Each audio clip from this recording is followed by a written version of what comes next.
No one's going to marry you. No one's going to want to take over that. I know a lot of people are going to take over 2 kids and an aunt in your situation, and somebody's fucking lazy. Nobody's going to want that. You're a broken wife. I'll be the first to tell, warn whoever wants to know. You've recorded me like this fucking matters. I don't care. Y'all, if you could read the text on the screen, it says, how insecure men talk down to their wife and mother of their kids. Oof. I'm not saying that man is a narcissist, y'all. I'm not saying that.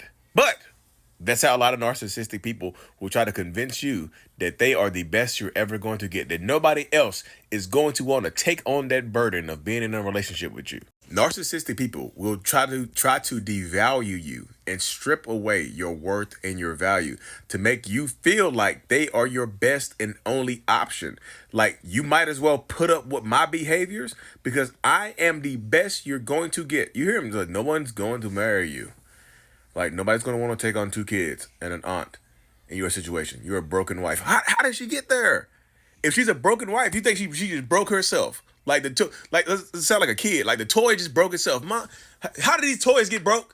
Oh, Mom, they came alive like Toy Story, like Woody and Buzz, and they broke themselves. The toys were in here fighting, and they broke themselves. Just like my wife, she was in her by herself, and she broke herself. She did it on her own. That's insane. It really is an insane mindset to have, y'all. Seriously. And does that type of language work on people to convince them to stay, to make them feel like this is their best option? Yeah, it does work out. You see this all the time on these weirdo podcasts. It's like, women with children, you got too much baggage and nobody's going to want you. You got too many kids. You might as well put up with my abuse, my cheating, my lackluster effort, my bare minimum stuff that I do. You might as well put up with it because you got baggage and no real alpha. No real alpha is going to want to take over that role right there. Nobody's going to want you but me. You know what I'm saying? That's the mindset, y'all. That really is the mindset. That's the mentality.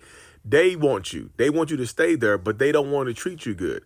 They want you to stay with them. They want you to just last through this rough patch, which is not even a rough patch, y'all. It's like a rough field. It ain't even a patch of grass. It's a field of roughness. When you're in a toxic relationship with a narcissistic person, this is the type of stuff that they want to normalize. They want to normalize abuse. They want to normalize this belittling language. They want to normalize this devaluation because narcissistic people like that man right there, they want to be very low effort.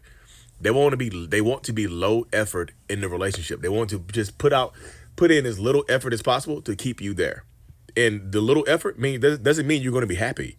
It just means you have to tolerate it, right? You got kids. And the crazy thing about it is, even after he said that, people like that would try to get you pregnant, put more kids into you to more than convince you to stay with them. Right now you got 3 kids and 4 kids and 5. Nobody's going to want you with 5 kids. You got too much baggage. Like, how did the baggage get there? You see what I'm saying? How did the grocery bag...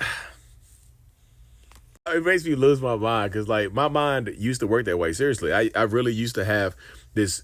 It's like this extremely type of, like, I have narcissistic personality disorder, right? So I used to have that extreme misogynistic mindset type too. Like, nobody's gonna want you with kids and blah, blah, blah, blah. Yeah, they do. They will. They just want to convince you that nobody else is gonna want you because they want you. You see what I'm saying? A lot of these people on these podcasts, these weirdos out here, they be trying to convince you otherwise.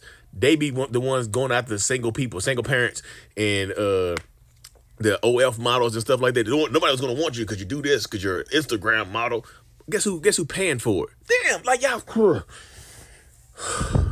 The Mental Illness Podcast is coming soon, y'all. Seriously, it's coming soon. I'm working on the design. I'm gonna start doing interviews and stuff like that for real. So y'all want to be on the podcast?